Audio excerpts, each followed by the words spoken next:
অনেকেই মাউস প্যাডের সাইজ দিয়ে কনফিউশনে আছেন, সাইজগুলো আমরা অনেক চিন্তা ভাবনা করে আনছি এবার, চলেন দেখে ফেলি। ওকে, এই হচ্ছে সাইজগুলা। দিস ওয়ান ইজ 900/400, এটা হচ্ছে 900/300, এটা হচ্ছে যাদের মনিটরের বেজের সাথে টেবিল ছোট হওয়ার কারণে ঝামেলা করে তাদের জন্য। এটা হচ্ছে 700/300, যাদের পড়ার টেবিল বা কম্পিউটার টেবিল আরো ছোট তাদের জন্য কম্প্যাক্ট সাইজ।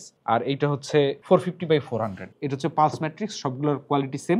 এইটার মধ্যে আমরা কস্ট এত কাট করছি যে বলতে পারেন কোনো মার্জিন নেই কস্ট টু কস্ট, এবং এইটা 500 টাকার নিচে আমরা দিচ্ছি so that people can experience যে আমাদের মাউসপ্যাডগুলোর কোয়ালিটি কি। এগুলো হচ্ছে speed surface, I mean pulse matrix আর ন্যানোফ্লো হচ্ছে গ্লাস ফাইবার দিয়ে বানানো, মানে টপ সারফেসটা, নিচে রাবার বেস সবকটাই। আর এর বাইরে আপনার কন্ট্রোলের জন্য আছে কোর গ্রিপটারও সেম সাইজগুলো অ্যাভেলেবেল। তো এই হচ্ছে সাইজ, যারা সাইজ নিয়ে কনফিউশনে ছিলেন তাদের জন্য। এবং অলরেডি আজকে বেশ কিছু শিপ আউট হয়ে গেছে, কালকেও কিছু শিপ আউট হবে, আশা করা যায় 3-4 দিনের মধ্যে সবগুলো শিপ আউট হয়ে যাবে এবং প্রবাবলি আজকে সোল্ড আউট হয়ে যাবে। সব মিলে মনে হয় 50-60 পিস বাকি আছে।